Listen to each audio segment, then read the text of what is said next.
أعوذ بالله من الشيطان الرجيم فلا أقسم بالخنس الجوار الكنس والليل إذا عسعس والصبح إذا تنفس إنه لقول رسول كريم ذي قوة عند ذي العرش مكين مطاع ثم أمين وما صاحبكم بمجنون ولقد رآه بالأفق المبين وما هو على الغيب بضنين وما هو بقول شيطان رجيم فأين تذهبون إن هو إلا ذكر للعالمين لمن شاء منكم أن يستقيم وما تشاءون إلا أن يشاء الله رب العالمين. صدق الله العظيم. الحمد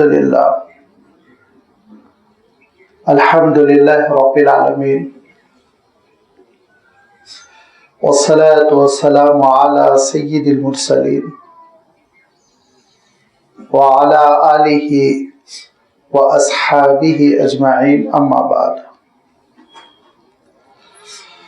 ابھی آپ کے سامنے سورۃ التکویر کی 14 آیتیں تلاوت کی گئی، جن کا سلسلہ شروع ہو رہا ہے آیت نمبر 15 سے اور اختتام پذیر ہو رہا ہے آیت نمبر 29 پر۔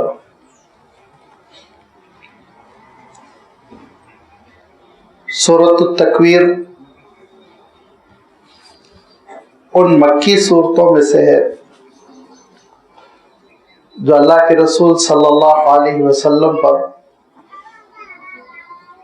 نبوت کے ابتدائی زمانے میں نازل ہو چکی تھی، یا تو نبوت کا دوسرا یا تیسرا سال تھا جبکہ یہ سورت نازل ہوئی، اور جیسے کہ ابتدائی مکی صورتوں کی خصوصیت ہے کہ ان میں زیادہ تر توحید کا مضمون ہے، یا پھر آخرت کا مضمون ہے، یا پھر رسالت اور آپ صلی اللہ علیہ وسلم پر نزول قرآن کا تذکرہ ہے۔ چنانچہ آپ دیکھیں گے کہ اس صورت میں بھی 2 اہم مضامین اللہ تعالیٰ نے نازل فرمائے۔ پہلا جو مضمون ہے وہ گزر چکا ہے، آخرت کا تذکرہ، قیامت کا آغاز کیسے ہوگا، میدان حشر کیسے برپا ہوگا، دونوں حقیقتوں کا تذکرہ گزر چکا ہے۔ اذا الشمس کورت واذا النجوم انکدرت واذا الجبال سیرت، سورج بے نور ہو کر لپٹ دیا جائے گا، کویرا کے معنی ہوتے ہیں لپٹ دینا، اسی سے لفظ تکویر بنا اور اس سورت کو سورۃ التکویر کہتے ہیں۔ ستارے بے نور ہو کر ماند پڑ جائیں گے، اپنی جگہ سے جھڑ جائیں گے، ایک دوسرے سے ٹکرائیں گے، دنیا میں زبردست زلزلہ آئے گا، ایک چیخ ہوگی، ایک چنگاڑ ہوگی جو سور پھونکنے کی وجہ سے برپا ہوگی، ایک ہلچل مچ جائے گی، لوگ اچھے اچھوں کو بھول جائیں گے، ماں اپنے شیرخوار بچوں کو بھول جائے گی، حاملہ اونٹنیاں کھلی پھر رہی ہوں گی، جنگلی جانور بستیوں کی طرف دوڑتے چلے آئیں گے، سمندر ابلنے لگیں گے، جو سونامی کی کیفیت ہوتی ہے اس کیفیت کو آپ آخری درجے میں تصور کیجئے، کیا حشر ہوگا۔ بستیاں ڈوب رہی ہوں گی، اور اس وقت پھر یہ پوری کی پوری کائنات فنا کر دی جائے گی، ختم ہو جائے گی۔ عالم فنا کے بعد دوسرا سور پھونکا جائے گا،